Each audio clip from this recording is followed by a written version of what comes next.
कि सिखां दा सदा ये गिला रहना है कि इंडिया दे विच मनुखी अधिकारां दी गल करन वाले जिहड़े हिस्से आ वो उन्ने खुले रूप दे विच सिखां दे हक च नहीं आके खड़दे, क्योंकि सिख किसी सरकार दी वधीकी दे खिलाफ नहीं गे, वो इस निज़ाम दी, इस स्टेट दी बुनियादी होंद नूं सवाल दे घेरे दे विच लिया के खड़ा करदे आ। ते जिन्ना भी मौजूदा स्टेट का ढांचा चल रहा है इंडियन स्टेट का, वो सारा उन्हां ही लीहां दे उपर चल रहा है जिस लीह दे उपर इत्थे बरतानवी हाकमां ने खड़ा कीता सीगा। पिपरवाद एक ऐसी विचारधारा जिहदा ये मनना आ कि मनुख जन्म तो बराबर नहीं हैं। कुछ लोग उत्तम ने, कुछ लोग जिहड़े आ वो गुलामी करन दे वास्ते पैदा हुए आ। यूनिटी एंड इंटैग्रिटी इस तरह के टूल डिवाइस किए गए हैं कि ये जिहड़ा मौजूदा इंडिया का खिता आ, एक बहुभांति खिता आ, इहदे विच बहुत विलक्षण सभ्याचार ने, वख-वख बोलियां ने, लोगों दीयां इतिहासक यादां वखरियां ने। सो उस सारियां पछाणां नूं मेट के इको इंडियन पछाण जां हिंदूत्ववादी पछाण नूं ठोसण दा जिहड़ा अमल है वो इंडियन नेशन स्टेट बिल्डिंग ते नैशनलिज्म का प्रोजैक्ट है। क्रोनी कैपिटलिज्म कि जिहदे तहत जिन्ने भी कुदरती स्रोत ने वो उन्हां लोकां दे भलाई दे वास्ते ना लग सकन जिन्हां लोकां दे स्रोत है वो कुछ एक हत्थां दे विच ही सीमित जिहड़े आ वो हो जाण। इंपीरियलिस्ट स्ट्रक्चर नूं, पिपरवाद नूं, नैशनलिज्म ते नेशन स्टेट बिल्डिंग नूं ते क्रोनी कैपिटलिज्म नूं, इन्हां नूं चारां नूं तुसीं एक कड़ाहे दे विच पा के चंगी तरह रला लाओ ते ओहदा जो प्रोडक्ट निकलदा है वो इंडियन स्टेट है। नौवें पातशाह दी अदुੱਤੀ शहादत नूं समर्पित कौमांतरी मनुखी अधिकार दिहाड़े दे उपर गुरु साहब दी हाज़री दे विच जुड़ बैठी समूह संगत, आओ फतेह की सांझ पाइए जी। वाहिगुरू जी का खालसा, वाहिगुरू जी की फतेह। काफ़ी सारी गल जिहड़ी आ वो प्रोफैसर जगमोहन सिंह होना ने बड़े बजवें रूप दे विच तुहाडे सामने रखी। रवांडा दी जिस नस्लकुशी दी इन्हां ने जिक्र किया वो 7 अप्रैल 1994 तो 14 जुलाई 1994 तक हुई। इस समय के दौरान तकरीबन 7-8 लाख लोग जिहड़े है वो कतल होए। 100 दिन के करीब यह चली। तो जदों ये कतलेआम रवांडा दे विच वापर रहा सीगा ते यूनाइटेड नेशनस दी पीस कीपिंग फोर्स उत्थे रवांडा दे विच मौजूद सीगी। उन्हां नूं जदों कहा गया कि इन्नी वड्डी पद्धर दे उपर तुत्सियां दे वल्लों, हुतूस दे वल्लों तुत्सियां दा कतलेआम किया जा रहा है तो तुसीं इहदे विच दखल दिओ, उस यूनाइटेड नेशनस दी पीस कीपिंग फोर्स का जवाब सीगा कि असी पीस कीपिंग फोर्स हैं, पीस इनफोर्सिंग फोर्स नहीं हैगे। जे शांति होऊगी तो असी उहनूं बरकरार रखांगे, जे शांति नहीं है तो असी वो लागू नहीं करनी। यूनाइटेड नेशनस नूं पत्रकारां ने सवाल पूछे कि रवांडा दे विच जो कुछ वापर रहा है कहा जा रहा है कि वो जैनोसाइड है, तो उन्हां दा अग्गों जवाब सीगा कि ये एक टैक्नोलॉजिकली लोडिड टर्म है, इनू इन्नी हल्के दे विच नहीं वरतना चाहिदा। पर 1994 दे विच ही इंटरनैशनल क्रिमिनल ट्रिब्यूनल जिहड़ा सीगा रवांडा दा वो कायम हो गया। वो कदों होया? जदों जिहड़े बागी लड़ रहे सीगे उन्हां ने वो हुतू गवर्नमेंट जिहड़ी सीगी उहदा जिहड़ा शासन सीगा उहनूं आप दी हथियारबंद ताकत दे नाल पुट दिता। सिखां दे विचों काफ़ी सारे हिस्से मैमोरेंडम लैके यूनाइटेड नेशनस जाते रहे। सानू एक सज्जन ने गल दसी जिहड़े जाते सीगे, वो कहंदे कि अफ्रीका दा एक नस्ल पक्षों काला उत्थे एक मुलाजम सीगा, उन्हें इन्हां दा मैमोरेंडम लिया तो इन्होंने कहता भी मैं हुण तां ड्यूटी ते हाँ, तुहाडे नाल गल नहीं कर सकदा, तुसीं मैनूं ना बाद दे विच कॉफ़ी ते मिलिओ। मिले। वो कहता तुसीं क्यों आ जाने इन्हां नूं दस्सण दे वास्ते? वो कहता जिथे किते 5-10 हज़ार बंदा रोज़ दा मरदा होवे उत्थे सोचते है कि इत्थे दखल दिता जाए या ना दिता जाए। तो कहता भी तुसीं जिहड़ी गल करदे हो ਵੀ ਇੱਥੇ ਮੁਫਾਦ ਅਜੇ ਦੁਨੀਆ ਦੇ ਤੁਹਾਡੇ ਵੱਲ ਨਹੀਂ ਹੈਗੇ। ਲੋਕਾਂ ਦੀਆਂ ਨਿਗਾਹਾਂ, ਇਸ ਸੰਸਾਰ ਦੇ ਨਿਜ਼ਾਮ ਨੂੰ ਚਲਾਉਣ ਵਾਲਿਆਂ ਦੀ ਨਿਗਾਹ ਅਜੇ ਤੁਹਾਡੇ ਵੱਲ ਨਹੀਂ ਹੈਗੀ। ਤੁਹਾਡੀ ਗੱਲ ਅਜੇ ਕਿਸੇ ਦੇ ਵੱਲੋਂ ਨਹੀਂ ਸੁਣੀ ਜਾਣੀ। ਪਰ ਜਿਹੜੀ ਗੱਲ ਉਹਨਾਂ ਨੇ ਕਹੀ ਕਿ ਇਹ ਕੋਈ ਪਤਾ ਨਹੀਂ ਹੈ ਕਿ ਕਿਸ ਸਮੇਂ ਜਿਹੜਾ ਮਾਹੌਲ ਹੈ ਉਹਨੇ ਬਦਲਣਾ ਹੈ।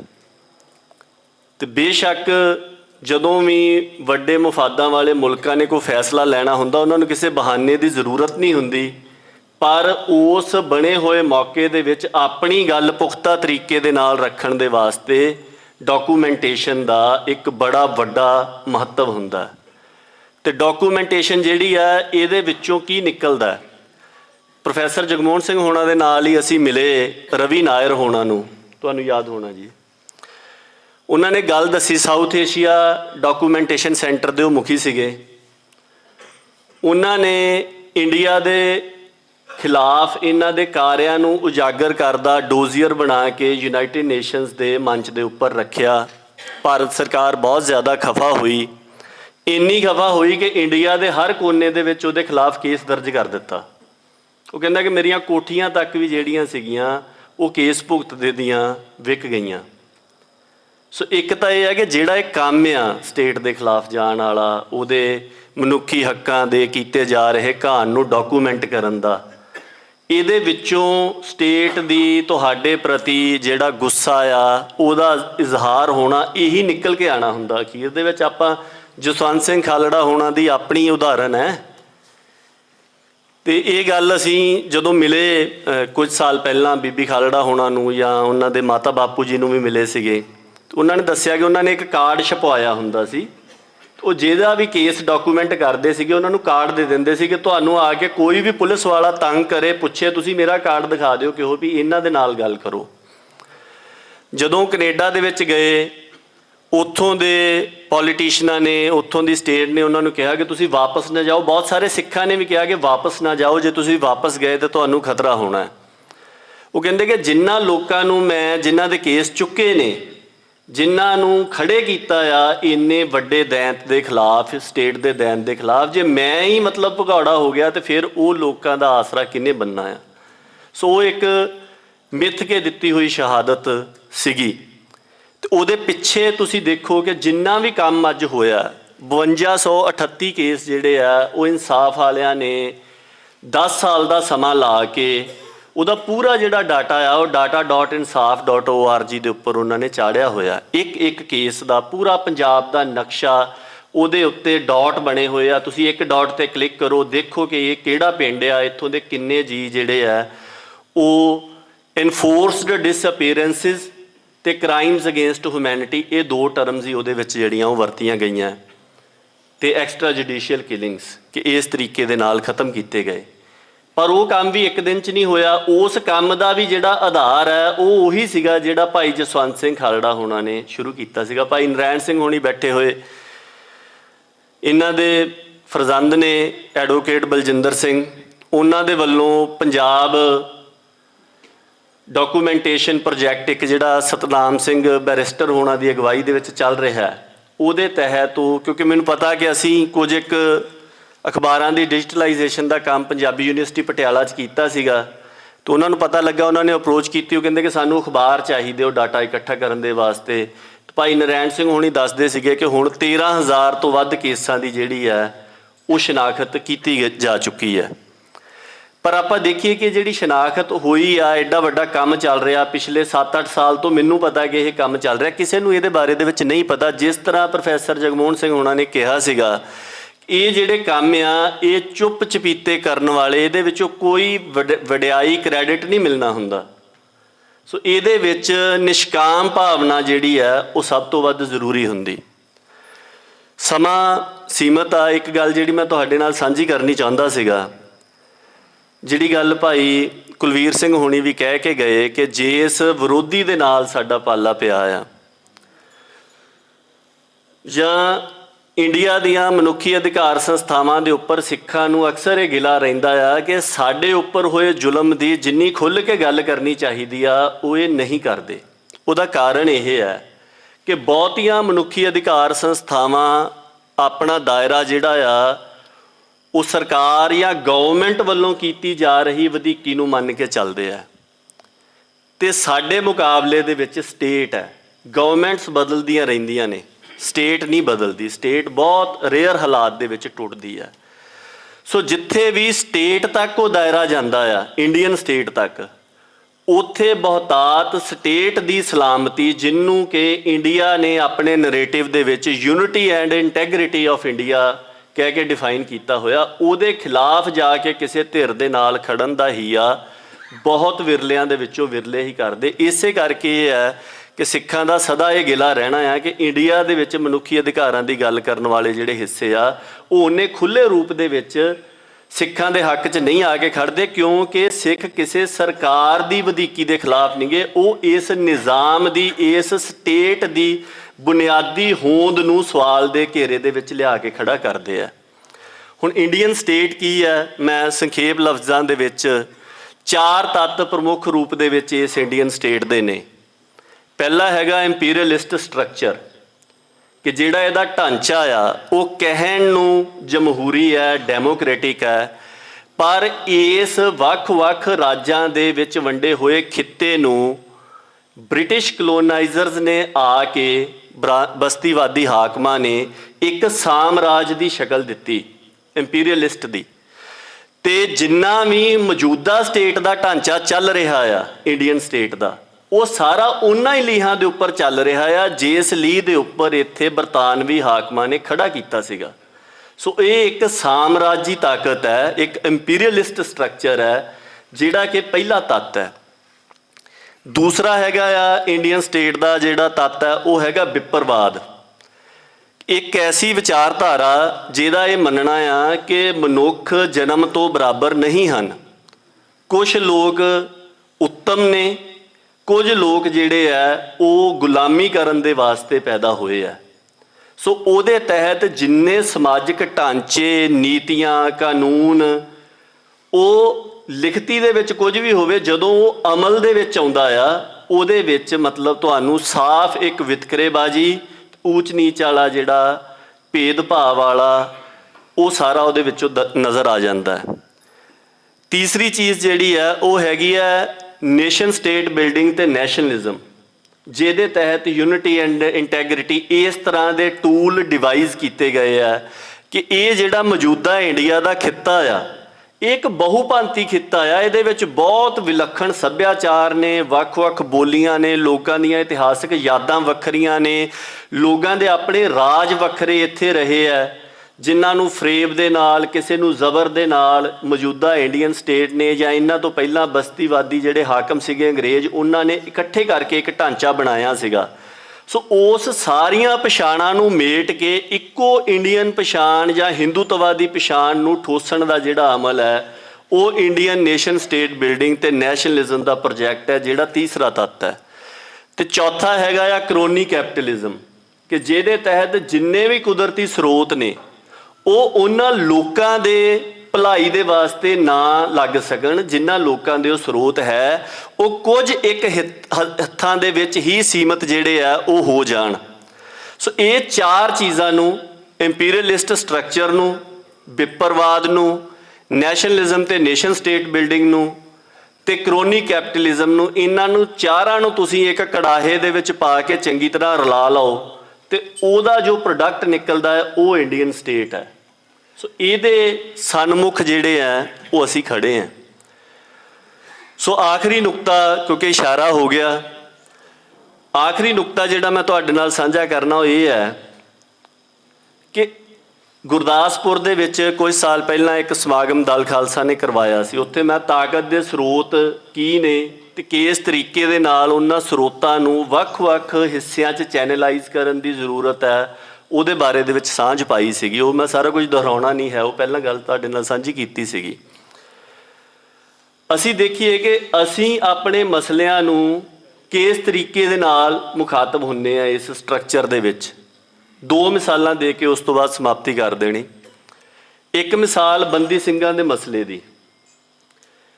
ਅਸੀਂ ਜਦੋਂ ਸਰਗਰਮ ਹੋਏ ਸੀਗੇ ਪੰਥਕ ਸਫਾ ਦੇ ਵਿੱਚ ਕਹਿ ਲਓ, ਜਦੋਂ ਯੂਨੀਵਰਸਿਟੀ ਦੇ ਵਿੱਚ ਮੈਂ LLB ਦੀ ਪੜ੍ਹਾਈ ਕਰਦਾ ਸੀ, ਪੰਜਾਬੀ ਯੂਨੀਵਰਸਿਟੀ ਪਟਿਆਲੇ, 2002-03 ਦਾ ਸਮਾਂ, ਉਦੋਂ ਪ੍ਰੋਫੈਸਰ ਦਵਿੰਦਰਪਾਲ ਸਿੰਘ ਭੁੱਲਰ ਦਾ ਮਸਲਾ ਜਿਹੜਾ ਆ ਉਹ ਬਹੁਤ ਜ਼ਿਆਦਾ ਪ੍ਰਮੁੱਖਤਾ ਦੇ ਵਿੱਚ ਪੰਥ ਦੇ ਵਿੱਚ ਸੀਗਾ। ਉਸ ਸਮੇਂ ਇੱਕ professor Davinderpal Singh Bhullar defence committee ਬਣੀ, ਜਿਹਦੇ ਵਿੱਚ ਛੋਟੇ ਵੱਡੇ ਸਿੱਖਾਂ ਦੇ 40 ਗਰੁੱਪ ਜਿਹੜੇ ਆ ਉਹ ਇਕੱਤਰ ਹੋਏ, ਜਿਹਦੇ ਵਿੱਚ ਕਿਸਾਨ ਯੂਨੀਅਨਾਂ, ਧਾਰਮਿਕ ਜਥੇਬੰਦੀਆਂ, ਰਾਜਸੀ ਜਥੇਬੰਦੀਆਂ, ਸਾਡੀਆਂ ਪੋਲੀਟੀਕਲ ਪਾਰਟੀਆਂ, ਉਹਨਾਂ ਤੋਂ ਇਲਾਵਾ ਵੱਖ-ਵੱਖ ਵਿਰੋਧੀ ਮੰਨੇ ਜਾਣ ਵਾਲੀਆਂ ਗੁਰਦੁਆਰਾ ਪ੍ਰਬੰਧਕ ਕਮੇਟੀਆਂ। ਪਰ ਉਹ ਕਮੇਟੀ ਕਿਉਂ ਚੱਲ ਸਕੀ? ਉਹ ਇਸ ਕਰਕੇ ਚੱਲ ਸਕੀ ਕਿਉਂਕਿ ਉਹਦੀ ਜਿਹੜੀ ਅਗਵਾਈ ਸੀਗੀ ਉਹ ਇੱਕ 5 ਮੈਂਬਰੀ ਪ੍ਰੈਜ਼ੀਡੀਅਮ ਕਰਦੀ ਸੀਗੀ, ਜਿਨ੍ਹਾਂ ਦਾ ਕਿਸੇ ਵੀ ਤਰ੍ਹਾਂ ਦੀ ਰਾਜਨੀਤੀ ਦੇ ਨਾਲ ਕੋਈ ਲੈਣਾ ਦੇਣਾ ਨਹੀਂ ਸੀ, ਔਰ ਜਿਹੜੇ ਨਿਰਲੋਲ ਮਨੁੱਖੀ ਅਧਿਕਾਰਾਂ ਨੂੰ ਸਮਰਪਿਤ ਸੀਗੇ। Justice Ajit Singh Bains, professor Davinderpal Singh Bhullar defence committee ਦੇ ਕੋਆਰਡੀਨੇਟਰ ਸੀਗੇ, ਔਰ ਉਹਦੇ ਤਹਿਤ 22ਵੇਂ ਰੂਪ ਦੇ ਵਿੱਚ ਸਿੱਖਾਂ ਦੀ ਆਪਾਂ ਉਹ ਸਮਾਂ ਦੇਖ ਸਕਦੇ। ਹੁਣ ਤਾਂ ਬਹੁਤ ਫਰਕ ਪੈ ਗਿਆ। ਉਹ ਸਮਾਂ ਜਦੋਂ ਇਮੀਡੀਏਟ ਇੱਕ ਸਟੇਟ ਰਿਪਰੈਸ਼ਨ ਤੋਂ ਬਾਅਦ ਦੇ ਹਾਲਾਤ ਸੀਗੇ, ਉਸ ਹਾਲਾਤ ਦੇ ਵਿੱਚ ਇਹ ਗੱਲ ਵਾਪਰੀ। ਤੇ ਇਹ ਗੱਲ ਜਿੱਦਣ 2022 ਦੇ ਵਿੱਚ ਸ਼੍ਰੋਮਣੀ ਗੁਰਦੁਆਰਾ ਪ੍ਰਬੰਧਕ ਕਮੇਟੀ ਨੇ ਤੇਜਾ ਸਿੰਘ ਸਮੁੰਦਰੀ ਹਾਲ ਦੇ ਵਿੱਚ ਮੀਟਿੰਗ ਸੱਦੀ ਸੀ, ਉੱਥੇ ਜਾ ਕੇ ਉਹਨਾਂ ਨੂੰ ਵੀ ਇਹ ਗੱਲ ਕਹੀ ਸੀਗੀ ਕਿ ਇਹ ਜਿਹੜਾ ਮਸਲਾ ਆ, ਜੇ ਇਹਨੂੰ ਤੁਸੀਂ ਮਨੁੱਖੀ ਅਧਿਕਾਰਾਂ ਦਾ ਮਸਲਾ ਬਣਾ ਕੇ ਚੱਲਣਾ ਤੇ ਫਿਰ ਮਨੁੱਖੀ ਅਧਿਕਾਰਾਂ ਵਾਲਿਆਂ ਨੂੰ ਅੱਗੇ ਲਾਓ ਤੇ ਉਹਨਾਂ ਨੂੰ ਆਪਣੀ ਸਪੋਰਟ ਦਿਓ। ਜਿਸ ਦਿਨ ਤਾਂ ਬਾਦਲ ਦਲ ਦੀ ਸਰਕਾਰ ਸੀ, ਸੈਂਟਰ ਦੇ ਵਿੱਚ ਵਜ਼ਾਰਤ ਸੀ, 2016 'ਚ ਇਹਨਾਂ ਨੇ ਪੁੱਛਿਆ ਕਿ ਦੱਸੋ ਬੰਦੀ ਸਿੰਘਾਂ ਲਈ ਕੀ ਕਰ ਸਕਦੇ। ਇਹਨਾਂ ਨੂੰ ਇਹ ਕਿਹਾ ਕਿ ਤੁਸੀਂ ਰਾਜਸਥਾਨ ਦੀ ਤਰਜ਼ ਦੇ ਉੱਤੇ ਜੇਲ੍ਹ ਮੈਨੂਅਲ ਦੇ ਵਿੱਚ ਇੱਕ ਲਾਈਨ ਦੀ ਅਮੈਂਡਮੈਂਟ ਕਰ ਦਿਓ ਕਿ ਇੰਨੀ ਠੋਸ ਸਜ਼ਾ ਭੁਗਤੀ ਹੋਏ ਕਿਸੇ ਵੀ ਉਮਰ ਕੈਦੀ ਨੂੰ ਪੱਕੀ ਪੈਰੋਲ ਜਿਹੜੀ ਆ ਉਹ ਦਿੱਤੀ ਜਾਊਗੀ। ਰਾਜਸਥਾਨ ਦੇ ਵਿੱਚੋਂ ਮਿਲਦੀ ਹੈ। ਭਾਈ ਦਇਆ ਸਿੰਘ ਲਾਹੌਰੀਆ, ਭਾਈ ਹਰਨੇਕ ਸਿੰਘ ਭੱਪ ਉਸੇ ਪੱਕੀ ਪੈਰੋਲ ਦੇ ਉੱਪਰ ਆਏ ਹੋਏ ਆ। ਕੋਈ ਨਵਾਂ ਕੰਮ ਨਹੀਂ ਕਰਨਾ, ਸਟੇਟ ਦੇ ਇਖਤਿਆਰ ਦਾ ਮਸਲਾ ਆ, ਕਿਉਂਕਿ ਸਾਡਾ ਜਿਹੜਾ ਬੰਦੀ ਸਿੰਘਾਂ ਦਾ ਮਸਲਾ ਉਹਦੇ 'ਚ CBI ਦੀਆਂ ਇਨਵੈਸਟੀਗੇਸ਼ਨਾਂ ਵੀ ਨੇ, ਉਹਦੇ ਵਿੱਚ ਟਾਡਾ ਵੀ ਲੱਗਾ ਹੋਇਆ ਆ। ਸੁਪਰੀਮ ਕੋਰਟ ਨੇ ਇਹ ਕਹਿ ਦਿੱਤਾ ਕਿ ਜਿੱਥੇ ਸੈਂਟਰ ਦਾ ਦਖਲ ਆ, ਸੈਂਟਰ ਦੀ ਮਨਜ਼ੂਰੀ ਤੋਂ ਬਿਨਾਂ ਹੋਣਾ ਨਹੀਂ। ਸੈਂਟਰ ਹੁਣ ਤੁਹਾਡੀ ਗੱਲ ਨਹੀਂ ਸੁਣਦਾ। ਤੇ ਤੁਸੀਂ ਜਦੋਂ ਸਰਕਾਰ ਸੀਗੀ ਉਦੋਂ ਇਹ ਗੱਲ ਕਹੀ ਸੀ ਕਿ ਇੱਕ ਲਾਈਨ ਦੀ ਅਮੈਂਡਮੈਂਟ ਕਰ ਦਿਓ, ਨਹੀਂ ਹੋਈ। ਅਮਰਿੰਦਰ ਸਿੰਘ ਦੀ ਸਰਕਾਰ ਆਈ, ਉਦੋਂ ਵੀ ਬਹੁਤ ਨੇ ਕਿਹਾ ਦੱਸੋ ਕੀ ਆ ਜਿਹੜੇ ਹੋਣ ਵਾਲੇ ਆ, ਇਹਨਾਂ ਨੇ ਵੀ ਕਿਹਾ। ਜਿਹੜੀਆਂ ਹੁਣ ਅੱਗੇ ਆਉਣੀ ਨਾ ਇਲੈਕਸ਼ਨ 2027 ਦੀ, ਤੁਸੀਂ ਦੇਖਿਓ ਕਿੰਨਾ ਜ਼ਿਆਦਾ ਸਰੋਤ ਅਸੀਂ ਆਪਣਾ ਮਨੁੱਖੀ ਸਰੋਤ, ਆਪਣਾ ਸਮਾਂ, ਆਪਣਾ ਸਰਮਾਇਆ ਉਹਦੇ ਵਿੱਚ ਝੋਕਣਾ ਤੇ ਬੈਠਣਾ ਕੇਸ ਕੁਰਸੀ ਦੇ ਉੱਪਰ ਆ। ਜਿਸ ਕੁਰਸੀ ਦੇ ਉੱਪਰ ਜਿਹੜਾ ਵੀ ਅੱਜ ਤੱਕ ਬੈਠਾ ਉਹ ਫੈਸਲੇ ਨਹੀਂ ਲੈ ਸਕਿਆ। ਉਹ ਇਸ ਕਰਕੇ ਨਹੀਂ ਲੈ ਸਕਿਆ ਕਿ ਉਹ ਫੈਸਲੇ ਲੈਣਾ ਨਹੀਂ ਸੀ ਚਾਹੁੰਦੇ। ਉਹ ਇਸ ਕਰਕੇ ਫੈਸਲੇ ਨਹੀਂ ਲੈ ਸਕੇ ਕਿ ਫੈਸਲੇ ਲੈ ਕੇ ਉਸ ਕੁਰਸੀ ਦੇ ਉੱਪਰ ਬਰਕਰਾਰ ਨਹੀਂ ਰਿਹਾ ਜਾ ਸਕਦਾ। ਇਸ ਕਰਕੇ ਸੋ ਜੇ ਮਨੁੱਖੀ ਅਧਿਕਾਰਾਂ ਦੇ ਮਾਮਲੇ ਦੇ ਵਿੱਚ ਕਾਰਜ ਅੱਗੇ ਤੋਰਨਾ ਆ, ਨੰਬਰ 1 ਵੋਟ ਸਿਆਸਤ ਦੇ ਮਫਾਦਾਂ ਤੋਂ ਮੁਕਤ ਮਨੁੱਖੀ ਅਧਿਕਾਰਾਂ ਨੂੰ ਪ੍ਰਣਾਈਆਂ ਹੋਈਆਂ ਜਥੇਬੰਦੀਆਂ ਤੇ ਸੰਸਥਾਵਾਂ ਤੇ ਸ਼ਖਸੀਅਤਾਂ, ਉਹਨਾਂ ਦੀ ਅਗਵਾਈ ਦੇ ਵਿੱਚ ਕੰਮ ਅੱਗੇ ਚੱਲੂਗਾ। ਤੇ ਦੂਸਰੀ ਗੱਲ ਜਿਹੜੀ ਆਖਰੀ ਹੈਗੀ ਹੈ ਕਿ ਹੁਣ ਦੇ ਸਮੇਂ ਦੇ ਵਿੱਚ ਜਿਸ ਤਰ੍ਹਾਂ ਪ੍ਰੋਫੈਸਰ ਜਗਮੋਹਨ ਸਿੰਘ ਉਹਨਾਂ ਨੇ ਇਸ਼ਾਰਾ ਕੀਤਾ ਕਿ ਹੁਣ ਯੂਨਾਈਟਿਡ ਨੇਸ਼ਨਸ ਦੇ ਜਿਹੜੇ ਵੀ ਮੰਚ ਨੇ ਉਹਨਾਂ ਦੇ ਉੱਪਰ ਜਾ ਕੇ ਗੱਲ ਰੱਖਣੀ ਸ਼ੁਰੂ ਹੋ ਰਹੀ ਹੈ, ਪਰ ਉਹਦੇ ਵਾਸਤੇ ਮੁੱਢਲਾ ਮਸੌਦਾ ਕਿੱਥੋਂ ਆਉਣਾ? ਉਹ ਪੰਜਾਬ ਦੇ ਵਿੱਚੋਂ ਆਉਣਾ। ਤੇ ਅਸੀਂ ਜਿੰਨਾ ਕੁਝ ਵੀ ਸਾਡੇ ਨਾਲ ਵਾਪਰ ਰਿਹਾ ਉਹਨੂੰ ਡਾਕੂਮੈਂਟ ਕਰਨ ਦੇ ਵਿੱਚ ਪਛੜ ਰਹੇ ਹਾਂ। ਸੋ ਜਿਸ ਤਰ੍ਹਾਂ ਇਹਨਾਂ ਨੇ ਵੀ ਹੋਕਾ ਦਿੱਤਾ ਆ, ਮੈਂ ਜਦੋਂ 18 ਮਾਰਚ 2023 ਨੂੰ ਅੰਮ੍ਰਿਤਪਾਲ ਸਿੰਘ ਦੀ ਗ੍ਰਿਫਤਾਰੀ ਦੇ ਬਹਾਨੇ ਦੇ ਨਾਲ ਇੱਕ ਬੜਾ ਵੱਡਾ ਦਮਨ ਚੱਕਰ ਪੰਜਾਬ ਦੇ ਵਿੱਚ ਚੱਲਿਆ। ਜਿੰਨੇ ਪੱਤਰਕਾਰਾਂ ਦੇ ਘਰਾਂ ਤੇ ਛਾਪੇ ਪੈਂਦੇ ਰਹੇ, ਮੈਂ ਜਿੰਨੀਆਂ ਵੀ ਪੱਤਰਕਾਰਾਂ ਦੀਆਂ ਵੱਡੀਆਂ ਸੰਸਥਾਵਾਂ ਸੀਗੀਆਂ ਇੰਡੀਆ ਦੀਆਂ, ਚਾਹੇ ਉਹ ਐਡੀਟਰਸ ਗਿਲਡ ਆਫ ਇੰਡੀਆ ਸੀਗੀ, ਚਾਹੇ ਉਹ ਪ੍ਰੈਸ ਕਲੱਬ ਆਫ ਇੰਡੀਆ ਸੀਗਾ, ਉਹਨਾਂ ਨੂੰ ਖੁਦ ਸੀਮਾ ਮੁਸਤਫਾ ਉਦੋਂ ਚੇਅਰਮੈਨ ਸੀਗੀ ਐਡੀਟਰਸ ਗਿਲਡ ਦੀ, ਮੈਂ ਉਹਨੂੰ ਉਹਦੇ ਪਰਸਨਲ ਨੰਬਰ ਦੇ ਉੱਪਰ ਹਰ ਇੱਕ ਦੀ ਜਾਣਕਾਰੀ ਭੇਜਦਾ ਰਿਹਾ। ਪਰ ਇੰਡੀਆ ਦੀ ਇਹ ਜਿੰਨੀ ਐਲੀਟ ਆ ਉਹਦਾ ਸਿੱਖਾਂ ਦੇ ਪ੍ਰਤੀ ਨਜ਼ਰੀਆ ਇਹ ਹੈ ਕਿ ਉਹਨਾਂ ਨੇ ਓਨੇ ਚਿਰ ਤੱਕ ਉਹ ਸਾਰੀ ਜਾਣਕਾਰੀ ਤੇ ਕੋਈ ਕਾਰਵਾਈ ਨਹੀਂ ਕੀਤੀ ਜਿੰਨੇ ਚਿਰ ਤੱਕ ਮੇਰੇ ਘਰੇ ਸਵੇਰੇ 4 ਵਜੇ ਪੁਲਿਸ ਨਹੀਂ ਚਲੀ ਗਈ। ਸੋ ਮੈਂ ਘਰ ਨਹੀਂ ਸੀਗਾ, ਮੈਂ ਉਹਨੂੰ ਜਾਣਕਾਰੀ ਦਿੱਤੀ ਵੀ ਭਾਈ ਹਰ ਰੋਜ਼ ਮੈਂ ਅਪਡੇਟ ਭੇਜਦਾ ਸੀ, ਮੈਂ ਕੀਤੀ। ਫਿਰ ਉਹਦਾ ਫੋਨ ਆਇਆ ਦੋਵਾਂ ਦਾ, ਤੇ ਉਹਨਾਂ ਨੇ ਉਹ ਸਟੇਟਮੈਂਟਾਂ ਜਿਹੜੀਆਂ ਸੀਗੀਆਂ ਉਹ ਜਾਰੀ ਕੀਤੀਆਂ। ਉਸ ਤੋਂ ਬਾਅਦ 'ਚ ਮੈਂ ਪੰਜਾਬ ਦੇ ਵਿੱਚੋਂ ਬਹੁਤ ਸਾਰੇ ਪੱਤਰਕਾਰਾਂ ਨੂੰ ਕਿਹਾ ਕਿ ਆਪਾਂ ਜਿੰਨਾ ਵੀ ਇਹ ਰਿਪਰੈਸ਼ਨ ਹੋਇਆ ਆ, ਆਵਾਜ਼ ਨੂੰ ਦਬਾਉਣ ਦੀ ਕੋਸ਼ਿਸ਼ ਹੋਈ। ਆਪਾਂ ਇਹਨੂੰ ਰਲ ਕੇ ਡਾਕੂਮੈਂਟ ਕਰ ਲਈਏ ਕਿ ਮੇਰੇ ਇਕੱਲੇ ਦੇ ਵੱਸ ਦਾ ਕੰਮ ਨਹੀਂ ਹੈਗਾ ਇਹ, ਪਰ ਉਹਦੇ ਵਾਸਤੇ ਹੁੰਗਾਰਾ ਜਿਹੜਾ ਉਹ ਨਹੀਂ ਮਿਲਿਆ। ਸੋ ਅੱਜ ਵੀ ਇਸ ਮਾਮਲੇ ਦੇ ਵਿੱਚ ਖਾਸ ਕਰਕੇ ਮੈਂ ਹੁਣ ਉਹਦੀ ਵਿਸਤਾਰ ਦੇ ਵਿੱਚ ਨਹੀਂ ਜਾਣਾ, ਬਿਲਕੁਲ ਆਖਰੀ ਲਫ਼ਜ਼ ਨੇ ਕਿ ਫਿਜ਼ੀਕਲ ਰਿਪਰੈਸ਼ਨ ਸਾਨੂੰ ਦਿਸਦਾ ਆ, ਜਿਹੜਾ ਡਿਜੀਟਲ ਰਿਪਰੈਸ਼ਨ ਸਿੱਖਾਂ ਦੇ ਉੱਪਰ ਇੱਕ ਹੋ ਰਿਹਾ ਉਹਨੂੰ ਵੀ ਡਾਕੂਮੈਂਟ ਕਰਨ ਦੀ ਬੜੀ ਵੱਡੀ ਜ਼ਰੂਰਤ ਹੈ, ਜਿਹਦੇ 'ਚ ਮੁੱਢਲੀ ਜਾਣਕਾਰੀ ਆਪਣੇ ਕੋਲ ਹੈਗੀ ਹੈ। ਕੋਈ ਵੀ ਨੌਜਵਾਨ ਵੀਰ ਜਾਂ ਕੋਈ ਵੀ ਹੋਵੇ, ਉਹ ਇੰਨਾ ਵੱਡਾ ਕੰਮ ਹੈ ਕਿਸੇ ਇੱਕ ਵਿਅਕਤੀ ਦੇ ਕਰਨ ਵਾਲਾ ਆਪਦੇ ਬਾਕੀ ਸਾਰੇ ਰੁਝੇਵਿਆਂ ਦੇ ਚੱਲਦਿਆਂ ਉਹ ਸੰਭਵ ਨਹੀਂ ਹੈਗਾ। ਸੋ ਕਿਸੇ ਦੀ ਵੀ ਇੱਛਾ ਹੋਵੇ, ਉਹ ਕੰਮ ਆਪਾਂ ਪੰਜਾਬ ਦੇ ਵਿੱਚ ਸਿੱਖਾਂ ਦੀ ਆਵਾਜ਼ ਦਬਾਉਣ ਦੇ ਲਈ ਕੀਤੇ ਜਾ ਰਹੇ ਡਿਜੀਟਲ ਰਿਪਰੈਸ਼ਨ ਨੂੰ ਡਾਕੂਮੈਂਟ ਕਰਨ ਦਾ ਉਹ ਸ਼ੁਰੂ ਕਰ ਸਕਦੇ ਹਾਂ। ਬਾਕੀ ਜਿੱਦਾਂ ਮਹਾਰਾਜ ਨੂੰ ਪਾਇਆ ਉਸ ਤਰ੍ਹਾਂ ਹੋ ਜਾਏਗਾ। ਵਾਹਿਗੁਰੂ ਜੀ ਕਾ ਖਾਲਸਾ, ਵਾਹਿਗੁਰੂ ਜੀ ਕੀ ਫਤਿਹ।